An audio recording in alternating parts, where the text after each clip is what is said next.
नमस्ते, मैं हूँ चंचल शर्मा और एक बार आप फिर मुझे देख रहे हैं अर्धविराम चैनल पर। वही चैनल जिस पर हम किताबों के बारे में बात करते हैं, लेखकों के बारे में बात करते हैं और इस पूरी दुनिया में लिखे गए बेहतरीन कंटेंट के बारे में बात करते हैं। त्योहार निकल गए हैं और लॉन्ग फॉर्मेट वीडियो बनाने का टाइम वापस आ गया है और आज हम जिस वीडियो पर बात करने वाले हैं, जिस टॉपिक पर बात करने वाले हैं वो है कि जनवरी से लेकर अक्टूबर के महीने यानी 10 महीने में ऐसी कौन सी 10 किताबें हैं जो मेरे लिए 10 on 10 रही, राइटिंग स्टाइल में या स्टोरी में या कैरेक्टर्स के बेस पर।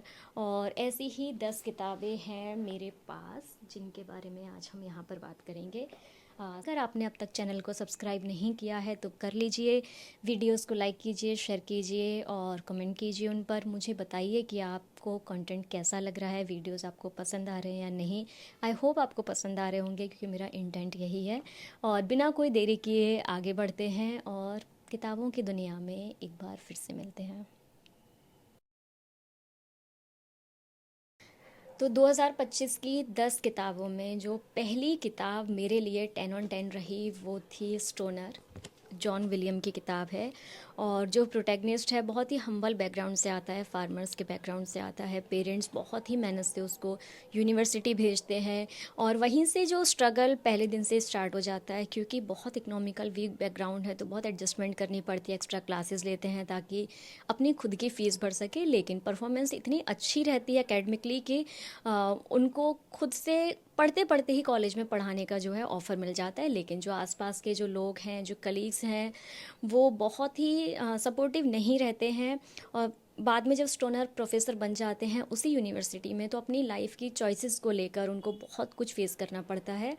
और एक दिन अचानक एक लड़की से जब मिलते हैं, उससे बहुत जल्दबाजी में शादी कर लेते हैं और वहाँ से एक अलग ही तरह का स्ट्रगल स्टार्ट होता है, क्योंकि जो लाइफ पार्टनर है उसको मेंटल इलनेस होती है और उसका असर स्टोनर की लाइफ पे इतना इंटेंसली पड़ता है कि प्रोफेशनल और पर्सनल दोनों लाइफ एकदम मेस्ड अप हो जाती है।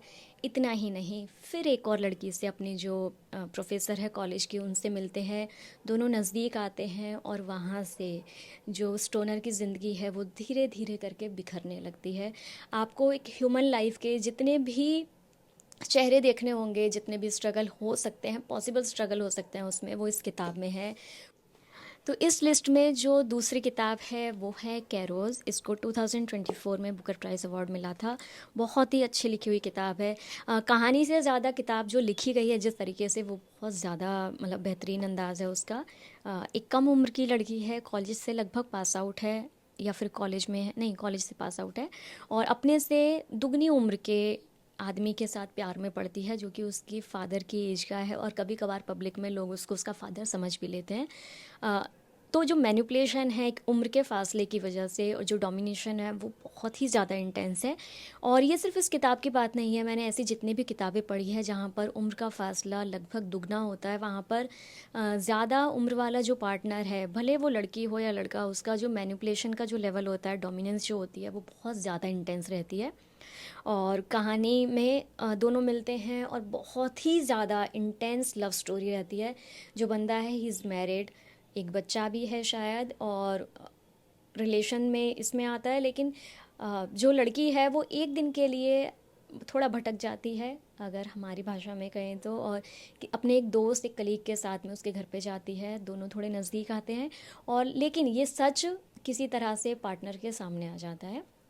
और उसके बाद जो अब्यूज़ स्टार्ट होता है वो अलग लेवल पर है। कहानी मैं पूरी बताकर किताब का मज़ा ख़राब नहीं करना चाहती, लेकिन अगर आपने इस किताब को अभी तक नहीं पढ़ा है तो उसको एक चांस ज़रूर दीजिएगा। You will surely like it. जो अगली किताब है वो इन शायद 10 किताबों में मेरी सबसे ज़्यादा फेवरेट बुक है और वो है माय डार्क वेनेसा। इन किताबों के बारे में मैंने शॉर्ट्स में बात की है, लेकिन ये ऐसा लिखा हुआ कंटेंट है कि आप उसको 1 मिनट मतलब 60 सेकंड में उसके बारे में बात कर ही नहीं सकते। मतलब आप बहुत ऊपरी सतही बातें उसके बारे में बोल सकते हैं, लेकिन जिस तरह से किताबें लिखी गई हैं और जो जो बातें, जो अप्रिसिएशन ये डिज़र्व करती हैं वो सिर्फ लॉन्ग फॉर्मेट वीडियो में ही पॉसिबल है। तो coming back to our book My Dark Vanessa, लिखी है ये केट एलिजाबेथ रसेल ने। अगेन एक 15 साल की बच्ची है जो 11th क्लास में है, 10th और 11th क्लास में है, और अपने इंग्लिश के जो प्रोफेसर है, जो टीचर है, उसके साथ इन्वॉल्व होती है। अब मतलब इसको इन्वॉल्व होना भी क्या कहेंगे, उसको बहुत गंदे तरीके से मैनिपुलेट किया जाता है। और जब किताब को पढ़ के ऐसे कहीं कहीं पे इतना बहुत अजीब सी फीलिंग आती है, क्योंकि ऐसा मन करता है कि लड़की को ऐसे बिल्कुल झकझोर के समझाया जाए कि ये बहुत ही ज़्यादा गलत हो रहा है उसके साथ में, और इमोशनली, फिज़िकली, मेंटली इस लेवल पे अब्यूज़ होता है कि स्कूल छोड़ना पड़ जाता है, चारों तरफ बदनामी होती है, स्कूल चेंज होता है, वहाँ पर भी ये वाली बात पहुँच जाती है कि वेनेसा अपने जो प्रोफेसर है उसके साथ इन्वॉल्व थी। और 17 साल इस चीज़ में निकल जाते हैं, और एक दिन एक लड़की का कॉल आता है वेनेसा के पास में, जो सिमिलर से इंसिडेंट्स बताती है जो वेनेसा के साथ स्कूल में हुए थे विद द सेम प्रोफेसर। और वेनेसा पहले तो डिनाइल में होती है कि no, she was not abused, वो तो खुद भी इसमें इन्वॉल्व थी, उसका डिसीजन था। बीइंग 15 ईयर्स ओल्ड, आपको कुछ आइडिया नहीं होता कि सही क्या है और गलत क्या है, और आपका हार्मोनल जो इम्बैलेंस होता है वो इतना ज़्यादा होता है, और आप इतना ऑल ओवर द प्लेस होते हो कि आपको कुछ भी आइडिया नहीं होता कि जो हो रहा है वो सही है गलत, आप वो जज ही नहीं कर सकते हो उस उम्र में। और फिर जब 17 साल के बाद वेनेसा को किसी दूसरे के पर्सपेक्टिव से चीज़ें देखने को मिलती हैं, तो वो एक बार अपनी लाइफ पे नज़र डालती है, गौर करती है, और तब समझ में आता है कि उसने अपनी ज़िंदगी को किस तरह से एक इंसान की वजह से बर्बाद कर लिया था। किताब को ये कोई बहुत पुरानी लिखी हुई किताब नहीं है, शायद 4 या 5 साल पहले की लिखी किताब है, लेकिन आप इसको, मुझे लगता है कि 50 साल बाद लोग इसको क्लासिक की तरह याद किया करेंगे, और अगर आपने अब तक इसको नहीं पढ़ा है तो गिव इट अ चांस। ये चौथी किताब है स्मॉल बोट, और इस किताब को भी बुकर प्राइज़ अवार्ड मिला था 2025 में। No no, not awarded, it was shortlisted for 2025 Booker prize award. हाँ, इसकी कहानी भी बहुत ज़्यादा सैड और बहुत डिसहार्टनिंग है।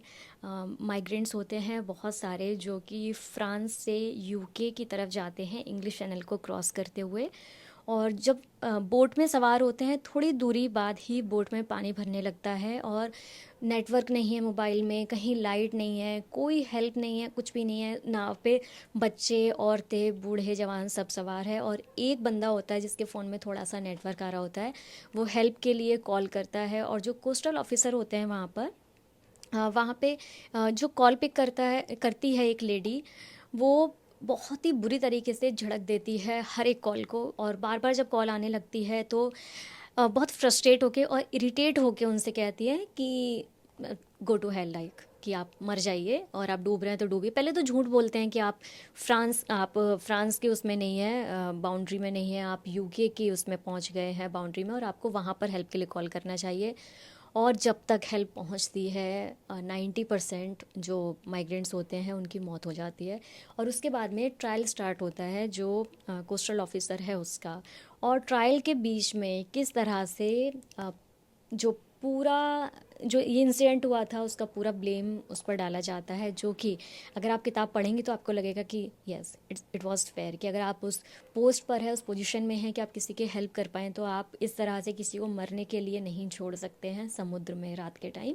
लेकिन जो कोस्टल ऑफिसर है वो ये ब्लेम नहीं लेती, और वो कहती है कि ये सिर्फ मैं ज़िम्मेदार नहीं हूँ इसके लिए, इसके लिए पूरा सिस्टम ज़िम्मेदार है, वो सारे देश ज़िम्मेदार हैं जो वॉर कर रहे हैं, जो माइग्रेंट्स को इस तरह से इलीगली भेजते हैं, और जिन्होंने बोट दी थी उन्हें, वो जिन्होंने उस पर बिठाया था वो सब, और इस तरह से ये ब्लेम गेम शिफ्ट करने की कोशिश की जाती है। अगली किताब है वो है ब्रेस्ट एंड एग्स, राइटर का नाम है मिको कावाकामी, और दो बहनों की स्टोरी है, एक है नात्सुको और एक है मकीको, और मकीको की जो बेटी है मिदोरिको।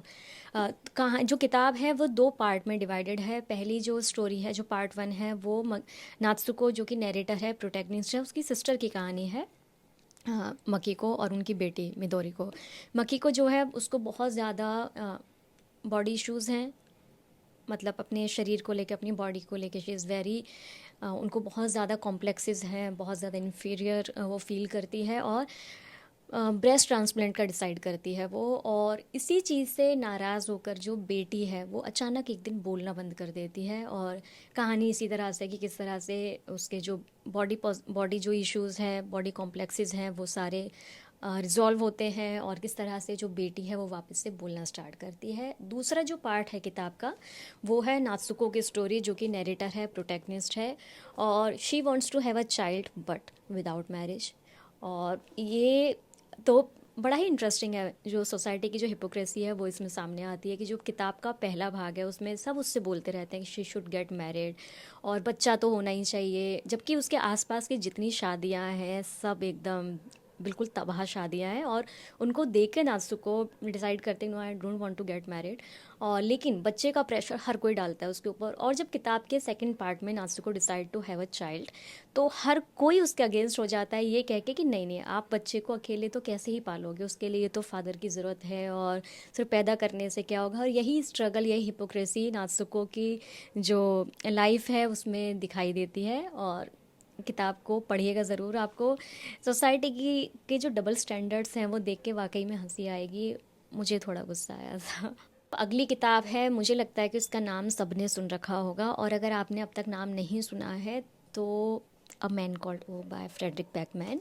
एक ऐसा इंसान जो अपनी 60s 70s में है, ओल्ड एज में है अपनी, बहुत ही ज़्यादा ग्रम्पी है, और ऐसा लगता है कि कितना खड़ूस है, किसी को पसंद नहीं करता, और सोसाइटी में तो एकदम रहने के लायक ही नहीं है। लेकिन जो लोग उसको करीब से जानते हैं वो तैयार ही नहीं है उसका साथ छोड़ने के लिए। और उनकी जो वाइफ है वो बहुत ज़्यादा क्लोज है उसके, और अचानक एक दिन उससे उसका साथ छूट जाता है। और उसके बाद में जो ओव की जर्नी है वो कितनी आइसोलेट और कितनी अकेली हो जाती है, जो यात्रा है जीवन की।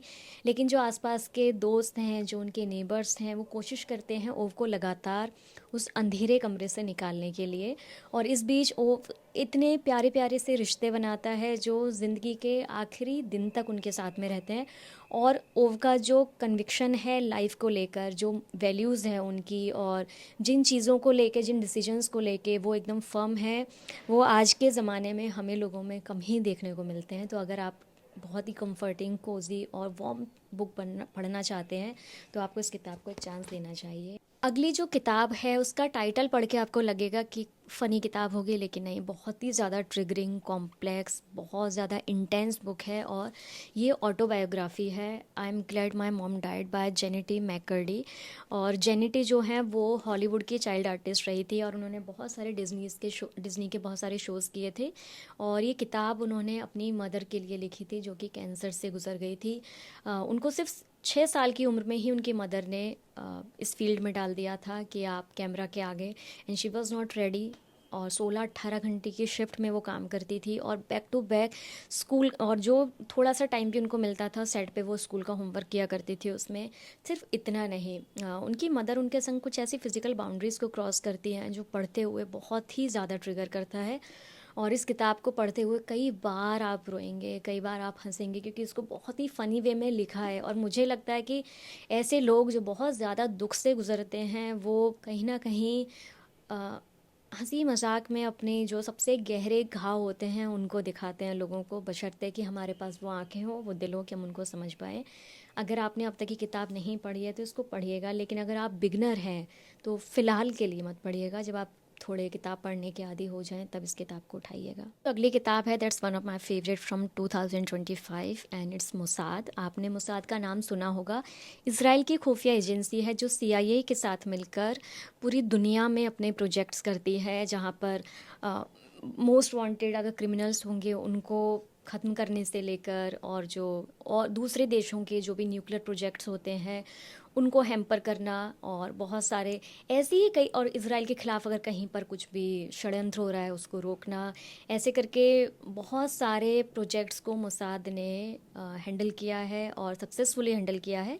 और अभी फ़िलहाल जो भी दुनिया की हालत हो रखी है, लड़ाई झगड़े, वॉर, युद्ध, सब कुछ, इसके बीच में मोसाद को पढ़ना वॉज वेरी इंटरेस्टिंग।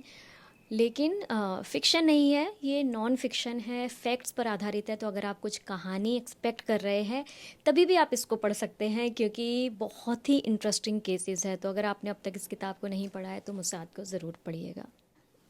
अगली जिस किताब की हम बात करेंगे वो है लेखकों में लेखक मुराकामी की किताब। और अगर आप मुराकामी को पढ़ रहे हैं तो गलती से भी उपन्यास मत उठाइएगा। पहले पहले शॉर्ट स्टोरीज से शुरू कीजिए, खुद को तैयार कीजिए, प्रिपेयर कीजिए इस चीज़ के लिए कि आप मुराकामी के उपन्यास को पढ़ सकें। और मैंने एक गलती की थी, मैंने काफ्का ऑन द शोर से शुरुआत की थी और मैं सदमे में चली गई थी। फिर मुझे उससे उभरने में टाइम लगा और उसके बाद मैंने नॉर्वेजियन वुड को उठाया और इसको पढ़ा। और ये भी मेरी नॉट जस्ट 2025, मुझे अब तक की पढ़ी हुई किताबों में one of my favourite book Norwegian wood. जो तोरू है, प्रोटैगनिस्ट है, वो उसका जो पहला प्यार होता है नाव को, जो कि उसके दोस्त की गर्लफ्रेंड होती है, और उसको बार बार याद करता है, बार बार उसके पास जाता है। इस बीच में Toru falls in love with other girl, और उसके साथ में रिलेशनशिप में होते हुए, उसको बार बार होल्ड पे डालते हुए वो वापस अपने पहले प्यार के पास पहुंचता है, मेंटली, इमोशनली, फिज़िकली। और प्लेटोनिक लव बहुत एकदम लहर की तरह इस किताब में आपको दौड़ता हुआ दिखाई देगा, लेकिन जो रोमांटिक रिलेशनशिप्स है वो भी बहुत स्ट्रॉन्ग है। और इस किताब की सबसे बड़ी खासियत ही मुराकामी की राइटिंग स्टाइल है। जो चीज़ें बहुत ही एकदम सिंपल तरीके से कोई और लिख सकता था, मुराकामी ने उनको बहुत ही ऊंचे और बहुत ही अलग अंदाज में लिखा है। तो अगर आपने मुराकामी को अब तक नहीं पढ़ा है तो एक शॉर्ट स्टोरी पढ़ने के बाद में नॉर्वेजियन वुड को आप उठा सकते हैं और पढ़ सकते हैं। और इस लिस्ट में जो आखिरी किताब है, that book has all my heart, Jim Corbett की लिखी हुई बुक द कॉर्बेट ऑमनिबस। अब कहने को तो इसमें छः किताबें हैं और मैं 6 किताबों की ही बात कर रही हूँ, लेकिन अगर आप उन 6 किताबों को अलग अलग तरीके से ना पढ़ें, सारे मैनीटर्स के ही केसेस हैं, तो आप ये अकेली एक किताब पढ़िए। और ये 850-900 पेज की है और इसको मैंने पढ़ा था और हफ्ते भर के अंदर पढ़ा। और Jim Corbett now is like my mentor, जबकि मैं चींटी भी नहीं मार सकती, लेकिन और इनके अलावा मैं मैनीटर के ऊपर अगर कोई किताब लिखेगा तो मैं उसको नहीं पढ़ पाऊँगी, मेरी इतनी लॉयल्टी है इनके साथ में। और इस जो पूरी ये सीरीज़ है, इसमें से अगर आप कोई एक ही किताब पढ़ना चाहते हैं तो the man-eater leopard of Rudraprayag को पढ़िएगा।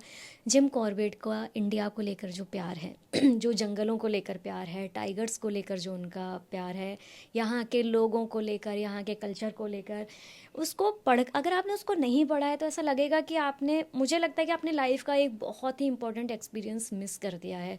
तो जिम कॉर्बेट को आप किसी भी तरह से किंडल में, पेपरबैक में, हार्ड कवर में, ऑडियो में, जैसे भी पढ़ सकते हैं, ज़रूर पढ़िए। और आई मस्ट से कि मैन ईटर हंटर होने के अलावा वो उससे भी ज़्यादा बेहतरीन लेखक रहे हैं। इतनी ज़्यादा ग्रिपिंग स्टोरीज़ मैंने आज तक कहीं नहीं पढ़ी है। और बेशक कि उन्होंने जो मैनीटर्स को मारा था वो अपने आप में ही बहुत काबिल तारीफ़ था, लेकिन जिस तरह से उन्होंने उन इंसिडेंट्स को लिखा है, जितने मज़ेदार ढंग से लिखा है, मैंने मतलब he is one of my top most favourite writer till now. तो ये सारी 10 किताबें जो मैंने आपको अभी बताई, अगर आपने इनमें से कोई भी किताब पढ़ रखी है तो मुझे ज़रूर बताइए। अगर आप पढ़ने की सोच रहे हैं तो भी बताइए, और जब पढ़ लेंगे तभी भी बताइएगा। और अगली लिस्ट, जो अगली एक वीडियो है, हम दिसंबर में बनाएंगे, जिसमें हम इस पूरे साल की जो बेहतरीन किताबें रहीं, जो 10 on 10 रहीं, उनके बारे में बातें करेंगे। और आगे की वीडियोज़ आपको मिलती रहेंगी, शॉर्ट्स मैं रोज़ अपलोड करती हूँ। आपको वीडियोस कैसी लग रही हैं मुझे ज़रूर बताइएगा। और चैनल को सब्सक्राइब नहीं किया है तो कर लीजिए, वीडियोस को लाइक कीजिए, कमेंट कीजिए, शेयर कीजिए, और मुझे बताइए कि आप आगे वीडियोस किस टॉपिक पे देखना चाहते हैं रिलेटेड टू बुक्स, लेकिन किस तरह की किताबों पर, किस तरह के topics. Till then, see you and take care, bye.